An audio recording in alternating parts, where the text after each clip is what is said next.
সময়ের অভাবে এখন তো আর সেভাবে ব্লগ করা হয় না, তো ভাবছি চলো আজকে এই মিনি ব্লগের মাধ্যমে আমার একটা গোটা দিনের রুটিন তোমাদের সাথে শেয়ার করি। ঘুম থেকে উঠেই আমি এই চিয়া সিডটা আগে খাই।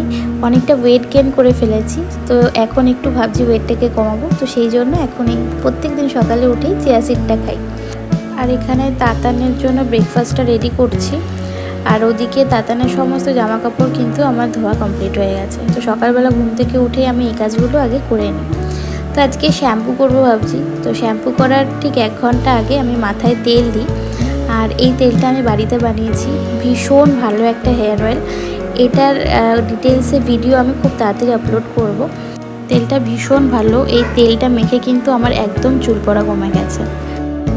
তো এইবার চলে এসেছি সকালের ফার্স্ট চাটা খেতে। আমি সকালবেলা ঘুম থেকে উঠেই আমার সমস্ত যেসব কাজগুলো থাকে তো সেগুলো সেরে ফেলি, যাতে তাতান ঘুম থেকে ওঠার আগে বাসি কাজগুলো অন্তত সারা হয়ে যায়।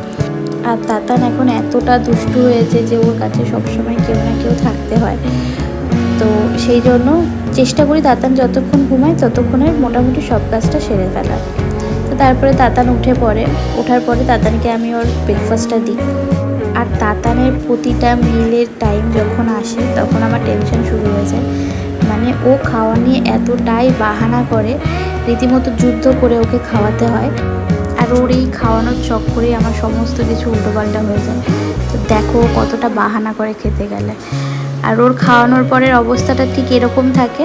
আর আমার অবস্থাটা আমি নাই বা দেখালাম, ও যতটা খায় আর নিজের গায়ে মাখায় তার থেকে বেশি ও আমার গায়ে মাখায়। আর ওকে খাওয়ানোর পরে আমি ব্রেকফাস্টটা সারি। আর আমার ব্রেকফাস্ট করতে করতে 12:30 বেজে যায়। 12:30টায় খাওয়াটাকে ব্রেকফাস্ট বলে না, তবে হ্যাঁ আমি 12:30টার সময়ই ব্রেকফাস্ট করি। তো সারাটা দিন আমার অনেক ব্যস্ততার মধ্যে কাটে, যার জন্য আমি ব্লগ করারই টাইম পাই না। আর আমি সত্যি কথা বলতে ভুলে গেছিলাম যে আজকে আমি ব্লগ করছি। সন্ধ্যাবেলা হট করে আমার মনে পড়লো যে আমি তো ব্লগ করছিলাম, বাকি দিনগুলো তো শেয়ার করাই হলো না। তো অন্য কোনো দিন বড় একটা ব্লগে সবটা শেয়ার করব। ধীরে গরমের পর আজকে সন্ধ্যাবেলা একটু বৃষ্টি দিল, তো একটু ঠান্ডা ঠান্ডা হাওয়া দিচ্ছে বলে আমি, মা, তাতান, কুকু সবাই মিলে বাইরে বসে বৃষ্টিটাকে এনজয় করছি।